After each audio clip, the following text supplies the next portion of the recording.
selanjutnya coba kita melihat slide keempat ya. Nah, saudara, ada lagi perjalanan dalam fenomena Injil Kristus yang Tuhan sendiri tunjukkan. Ketika ya Musa menghadap Firaun dan eh, penyihir-penyihir Firaun itu, terus mereka punya tongkat juga, lalu terus menjadikan tongkat-tongkat mereka ular. Lalu Tuhan perintahkan kepada Musa, apa yang di tanganmu tongkat? Lemparkan. Tongkat Musa itu berubah jadi ular. Ya. Nah, di sini saudara coba saya ngajak untuk baca supaya mengerti teologianya yang sangat-sangat simpel, sederhana dan tapi kaya makna Injil luar biasa. Ular Firaun simbol dari kebenaran manusia. Karena bangsa Mesir itu simbol dari inisiatif atau pola pikir iblis, ya, di mana iblis itu menginginkan kebenaran dari dirinya sendiri. Makanya itu dikatakan iblis dijatuhkan dari sorga. Itu juga merupakan simbol arti dari ahli Taurat dan orang Farisi yang dibuang dari sorga. Artinya ditolak dari ruang maha kudus Tuhan sebenarnya. Itu berbicara mereka ditolak dari keberadaan mereka untuk dapat masuk atau menerima roh Allah itu sendiri. Baik. Nah, ular dari Firaun itu ditelan oleh ular yang dari Allah sendiri, yaitu berbicara kebenaran Kristus, yaitu simbol dari Kristus itu sendiri. Jadi jangan negatif juga bicara ular. Karena Tuhan Yesus pun jelas bicara bahwa gini, dikatakan, cerdiklah seperti ular, tuluslah seperti merpati. Merpati kita sudah tidak usah bahas lagi. Karena ketika uh, Roh Kudus berbicara waktu Yesus dibaptis, ya, berbentuk seperti burung merpati. Ya, itu bicara ketulusan, itu berbicara apa? Kemurnian jati diri Allah itu sendiri yang kudus, yang tidak bercacat celah. Nah, kalau dikatakan yang selanjutnya, cerdiklah seperti ular, bukan cerdik seperti iblis, tetapi ular di situ memiliki arti Kristus itu sendiri. Apa maksudnya cerdik seperti Kristus? Karena pribadi Kristus adalah pribadi yang cerdik. Kata cerdik di sini adalah hikmat, marifat. Apa sih hikmat marifat Allah itu? Wah, tentang kebijakan, teknologi, kepintaran, kecerdasan. Tidak. Kalau kita akan belajar juga ke depannya pelan-pelan bahwa hikmat Allah itu selalu berbicara tentang karya Allah di dalam penebusan, di dalam karyanya sendiri, yaitu dia menjadikan dirinya Yesus dan dia menjadikan dirinya Kristus, yaitu penebus yang diurapi.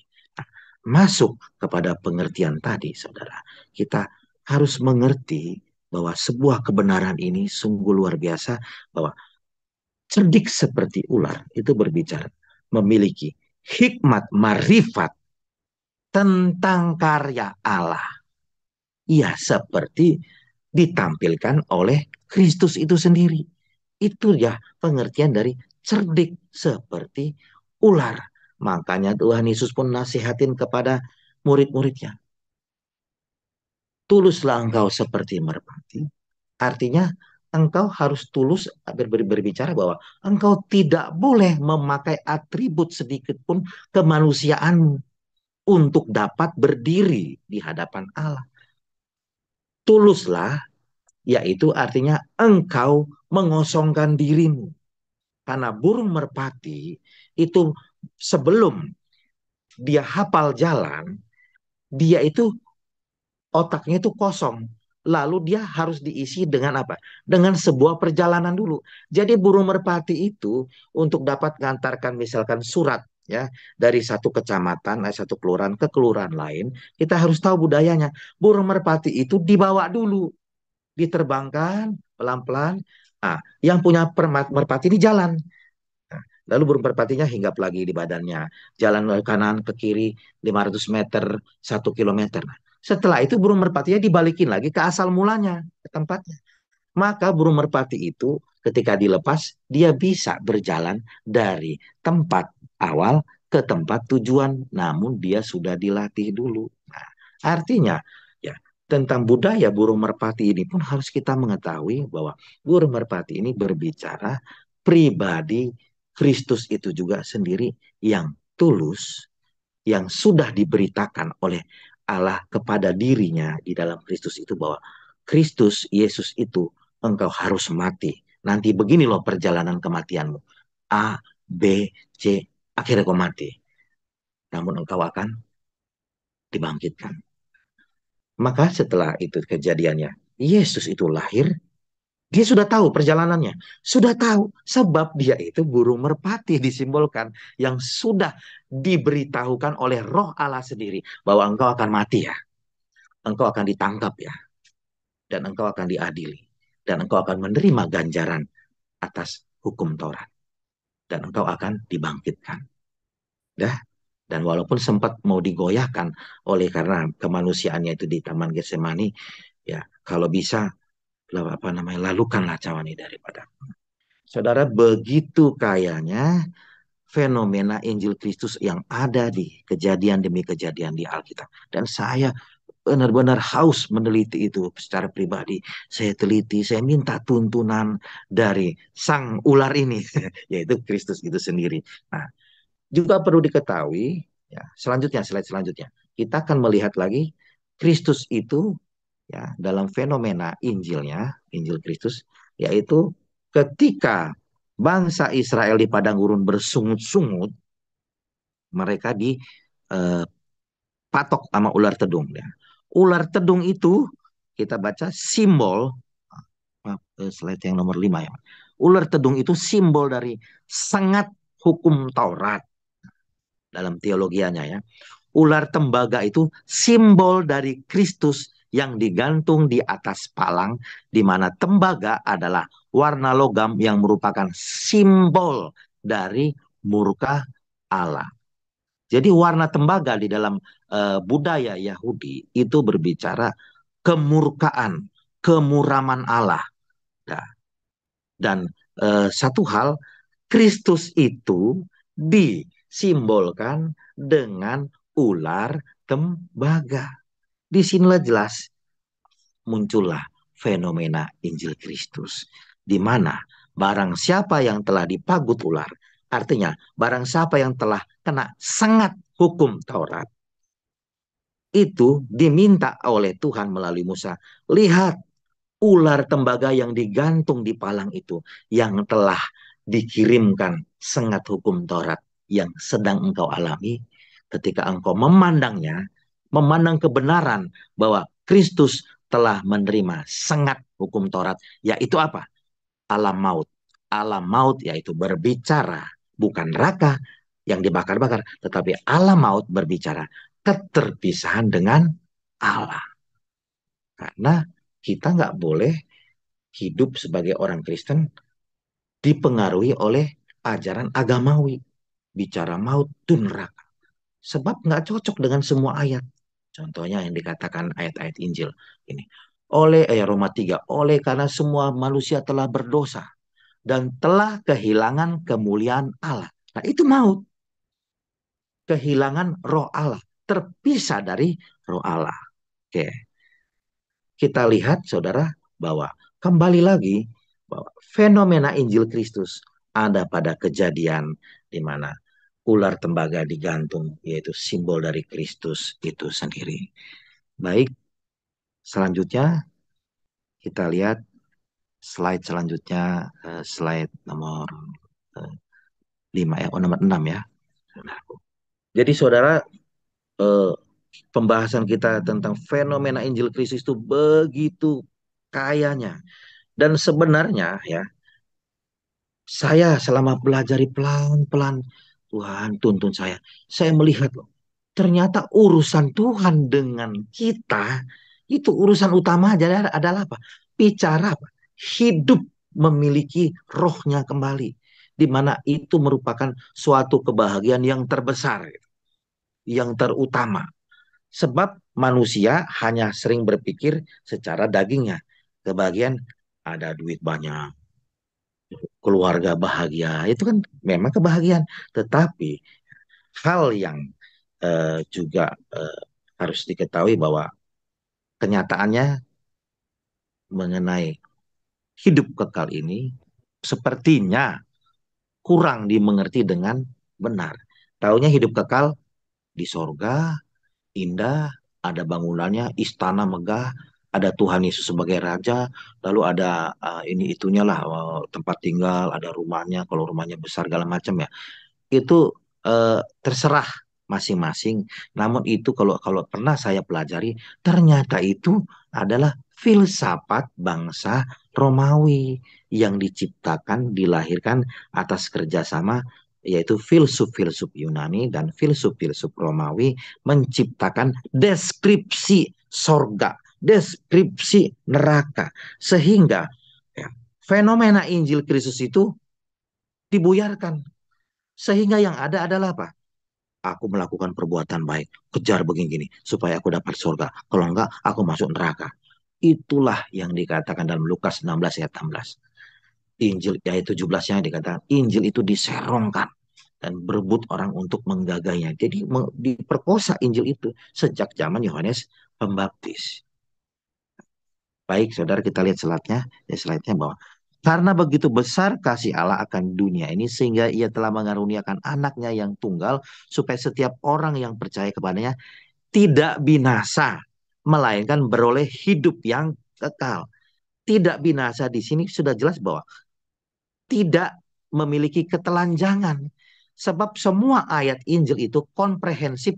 Ayat Injil yang ada di Perjanjian Baru pasti komprehensif, nyambung, sepadan dengan apa yang ada di dalam Perjanjian Lama. Di Perjanjian Lama, Adam dan Hawa telanjang, yaitu telah kehilangan koneksi dengan Roh Allah itu sendiri. Makanya di Perjanjian Baru pun sama, yaitu apa? Binasa itu terlepas dari Roh Allah, tidak terkoneksi dengan Roh Allah. Oke. Makanya itu ketika apa yang telah dilakukan oleh Allah di dalam Kristus membuat kita memperoleh apa? Hidup yang kekal, yaitu berbicara kita hidup terkonek dengan sang kekal itu, yaitu roh Allah itu sendiri. Nah, inilah Injil Kristus itu yang sesungguhnya yang sangat murni. Nah, jadi manusia itu harus ya sama seperti Allah memiliki kekekalan yaitu bersatu dengan Allah. Makanya itu saudaraku bahwa kita tidak lagi hidup di bawah pengertian-pengertian yang bersifat agamawi. Sebab kita harus hidup di dalam kebenaran kekristenan, bukan kebenaran agama. Sebab agama itu perpaduan campur aduk agama Kristen misalnya. Itu dalamnya campur aduk dari tokoh A, tokoh B, tokoh C, tokoh D. Campur aduk. Makanya agama Kristen itu di dalamnya, ini bicara Protestan ya, di dalamnya ada banyak aliran. Sebab apa? Ya sebab mereknya agama, bukan kekristenan. Begitu saudara-saudaraku. Jadi jangan heran bahwa dalam agama Kristen ya pasti saling sesat menyesatkan. Dan bukannya harusnya kita tenang, beristirahat di pikiran, sama-sama melihat yuk perlahan-lahan. Sebenarnya nggak perlu pintar yang teolog, nggak perlu. Dibaca perlahan-lahan, pasti kok akan sadar. Percayalah, karena kata-kata ini bukan kata-kata yang sulit sebenarnya. Ya, hidup kekal, binasa, telanjang, kamu akan mati kalau makan. Begitu. Baik, selanjutnya lihat tadi Roma 3 ayat 23 dan 24. Karena semua orang telah berbuat dosa dan telah kehilangan kemuliaan Allah dan oleh kasih karunia telah dibenarkan dengan cuma-cuma karena penebusan dalam Kristus Yesus. Nah, saudara, lihat, akibat dosa adalah kehilangan kemuliaan Allah. Bukan hukuman neraka, siksaan, dan lain-lain. Yaitu merupakan versi agama. Dan versi agama itu dalam buku Sejarah Gereja diciptakan oleh filsuf-filsuf Yunani. Karena sampai sekarang pun tokoh-tokoh atau orang-orang filsafat tahu bahwa yang menciptakan filsafat-filsafat agama itu adalah filsuf-filsuf Yunani. Ya, teringatlah yang jago filsafat itu Rocky Gerung ya gitu. Agak cerita lucu sedikit. Rocky Gerung sampai bilang apa? Oh, Alkitab ini itu kitab yang sudah berlalu, katanya. Nah, kenapa? Ini kitab sejarah semua, sudah berlalu, sudah terjadi semua. Waduh, saya bilang, oh, itulah karena dia tahu mengenal dunia filsafat, gitu ya. Dia mengenal dunia filsafat bahwa A, B, C, D semua pandangan-pandangan itu campur aduk dari berbagai macam otak-otak manusia yang nggak tahu entah berantahnya. Ini filsuf Yunani yang jenisnya begini alirannya. Karena filsuf Yunani terbagi dari belasan aliran besar. Wah. Dan menurut yang saya pelajari, saya pernah menjadi korban, yaitu memiliki pandangan kekristenan telah tercampur aduk oleh pandangan-pandangan filsuf-filsuf Yunani yang dimana ilmu-ilmu filsafatnya telah masuk ke dalam dunia kekristenan. Itu yang sangat-sangat menyedihkan, mendukakan hati Tuhan. Contohnya, ya yang kita bahas, bahwa fenomena Injil Kristus dalam kitab A, kitab B, kitab C, ternyata itu tidak ada dilihat sebuah fenomena Injil Kristus. Karena apa? Karena pengertiannya pun dibawa oleh filsuf Yunani kepada pengertian humanisme. Makanya itu Injil Kristusnya tidak nampak di situ, saudara. Saya ambil contoh ya, eh, pengertian dari seorang filsuf Yunani ketika dia membaca, menilai, melihat kitab-kitab orang Kristen. Contohnya, kita lihat coba Pak Girsang di slide selanjutnya, ya, yang dikatakan eh, kerjakanlah keselamatan. Nah, begini, ini saudara, pribadi saya katakan bahwa ayat ini benar-benar ayat yang telah menjadi korban racun filsafat filsuf Yunani yang mengarah selalu kepada ilmu humanisme. Ya. Tetaplah kerjakan keselamatanmu dengan takut dan gentar. Fenomena ayat Injil ini yang telah keliru dalam pengertian yang diarahkan kepada pandangan, yaitu harus diisi dengan perbuatan agar dapat, yaitu keselamatan itu bertahan. Nah, padahal sesungguhnya kalau melihat secara konteks, ini surat ditujukan oleh Rasul Paulus kepada jemaat di Filipi. Yaitu apa? Waktu Rasul Paulus di dalam penjara di Filipi. Yang mengerikan. Dia bilang sedang menuliskan surat ini dengan tetesan darah dan air mata untuk memberikan kekuatan kepada jemaat di Filipi supaya jemaat di Filipi yang telah pernah mendengar Injil dan telah memberitakan Injil Kristus itu ketika mereka sedang bersama-sama Rasul Paulus. Makanya Rasul Paulus memberikan kekuatan, memberikan motivasi. Ayo, tetaplah kerjakan. Dikatakan, pernah saya baca bahasa Inggris dan dalam sehari-hari dikatakan gini, tetap kerjakan pekerjaan keselamatan dengan rasa hormat, dengan rasa cinta kepada Tuhan. Yaitu apa yang diberitakan? Yaitu Injil keselamatan dari Kristus itu sendiri. Yaitu Injil Kristus itu sendiri. Nah, makanya saya katakan kita Filipi ini sebenarnya fenomena tentang Injil Kristus yang harus diberitakan pada waktu masa pengalian siksaan itu di kota Filipi yang begitu kerasnya. Rasul Paulus sampai disiksa, keluar darah dan air mata karena dipukulin, begitu kan? Nah, namun pengertiannya, coba, fair kan saudara? Pengertiannya banyak kita terima, kita harus isi. Kerjakanlah keselamatan dengan apa? Berbuat baik. A, B, C, perbuatan-perbuatan baik. Bukan itu. Saya tidak setuju perbuatan baik. Bukan. Tetapi konteksnya sedang tidak berbicara diarahkan untuk berbuat baik. Sebab saudara, semua manusia, ada satu kunci. Semua manusia punya hati nurani. Dan hati nurani manusia itu sebenarnya tempat Tuhan itu berbicara. Bikin perasaan gak enak. Misalnya kita mau melakukan kesalahan, aduh perasaanku gak enak. Nah, itu saudara. Jadi untuk diarah-arahkan berbuat baik, sebenarnya manusia sudah punya hati nurani sebagai apa? Tempat wadah dia bisa dituntun oleh Tuhan sendiri, saudara. Jadi saya merasa selama ini ya dari dulu sudah terpengaruh oleh filsafat agama.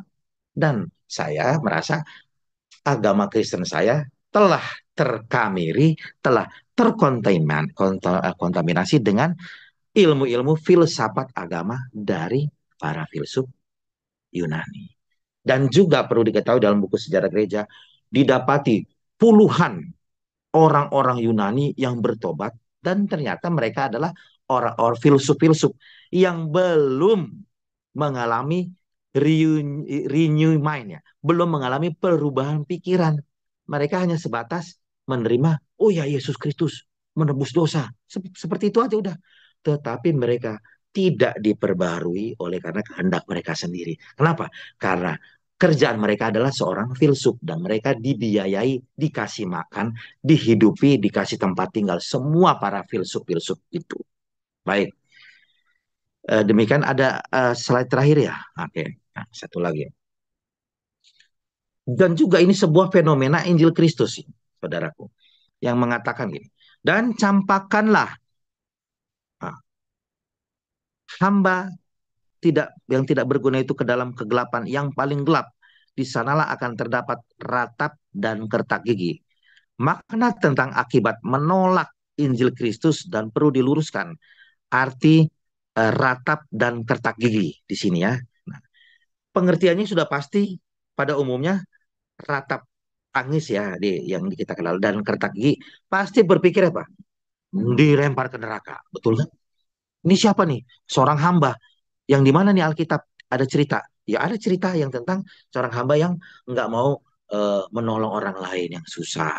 Lihatlah yang ketika obrolan Tuhan Yesus dengan ada murid-murid ya dengan ahli Taurat gitu ya, berbicara tentang ini. Guru, bagaimanakah kami harus berbuat baik dengan saudara-saudara dengan engkau katanya. Lalu Tuhan menjawab, apa yang kau lakukan untuk saudara-saudaraku yang paling hina ini? Nah, kenapa paling hina? Karena bangsa Israel ini adalah dicap paling hina. Kenapa? Mereka hina di mata Allah. Oleh karena apa? Mereka telanjang. Oleh karena mereka di bawah hukum Taurat. Lalu Tuhan Yesus menyampaikan dengan perumpamaan. Ya. Lihat, ketika aku lapar, apakah engkau memberikan aku makan? Ketika aku telanjang, apakah engkau memberikan aku pakaian? Ketika aku di penjara, apakah engkau mengunjungi aku? Nah, itu berbicara satu, ketika aku lapar. Kelaparan Yesus Kristus akan pemberitaan Injil itu diberitakan oleh ahli Taurat orang Farisi kepada bangsa Israel yang hina ini dikatakan, yang paling hina. Apakah engkau memberikan aku pakaian ketika aku telanjang? Ini bicara pakaian, itu bicara apa? Tadi bicara penutup rasa malu. Itu bicara apa? Injil Kristus tadi yang menutupi rasa malu keterpisahan kita dengan Allah. Seperti tadi fenomena Injil Kristus yang ada di perjanjian lama, ya, binatang yang disembelih. Ketika aku di penjara, ini kata di penjara ini bicara orang-orang, itu bahasa simbolik orang-orang bangsa Israel yang di dalam penjara, terpenjara oleh ganjaran hukum Taurat, tekanan hukum Taurat yang membuat mereka stres dan mereka berkeliling-keliling dan mereka berjuang sekuat tenaga untuk dapat layak, bahkan membayar korban bakaran, membayar korban penebusan, segala macam lah gitu. Persembahan A, persembahan B, persembahan sulung, persembahan jintan, persembahan selasi, semuanya itu untuk dapat mereka layak diberkati oleh Allah.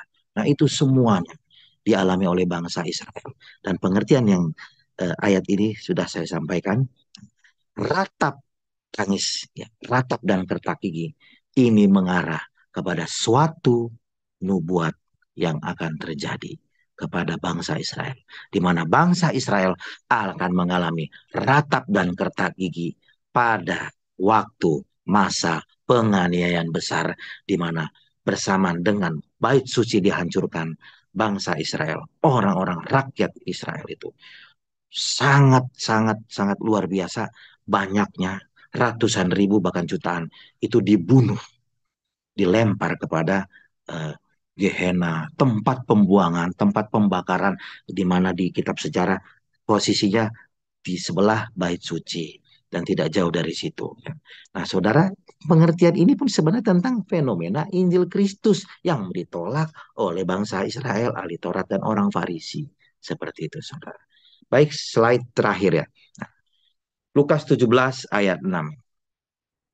Jawab Tuhan, Kalau sekiranya kamu mempunyai iman sebesar biji sesawi saja, kamu dapat berkata kepada pohon ara ini. Titik dua. Terbantunlah engkau dan tertanamlah di dalam laut, dan ia akan taat kepadamu. Nah, saya bagikan tentang pengertian yang pada umumnya biasanya bahwa ini berbicara kalau saya punya iman sebiji sesawi aja yang kayak serbuk tepung katanya kan. Saya akan memiliki kuasa di alam nyata. Apa yang saya butuhkan dapat terjadi. Misalkan saya benar-benar miskin, man, utang ratusan juta miliaran. Oleh karena saya punya iman percaya sesuai dengan ayat Lukas 17 ini. Maka terjadilah mujizat besar. Kan seperti itu, saudara. Apa namanya? Refleksi relevansi dalam kenyataan yang kita percayai. Lukas 17 ya. Padahal, saudara, kalau kita lihat secara konteks yang mengatakan siapa, Tuhan sedang berbicara selalu tentang nubuatan akan bangsa Israel yang menolak Yesus, yang menolak Injil dan dapat ganjaran bahwa bangsa Israel akan dihancurkan, akan dibunuh, dibakar, pokoknya diporak-porandakan. Nah, masuklah ke ayat ini tadi.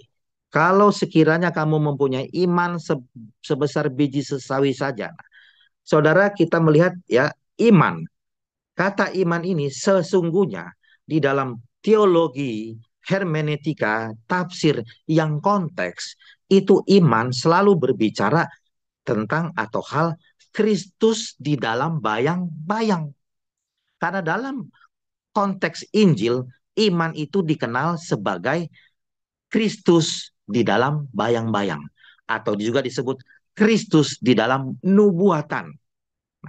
Jadi kalau engkau mempunyai atau berbicara, engkau percaya kepada Kristus yang dalam nubuatan itu atau pemberitaan nubuatan para nabi, artinya engkau percaya itu, maka engkau akan punya kuasa dan dapat menyatakan kepada pohon ara, yaitu simbol dari bangsa Israel, dan mengatakan, hei bangsa Israel, kelemparlah engkau ke dalam laut. Dan di dalam laut, laut ini berbicara di teologi ini, konsep di sini berbicara tentang alam maut. Hai, engkau terpisah dengan Allah dan apa engkau akan memiliki kematian kekal.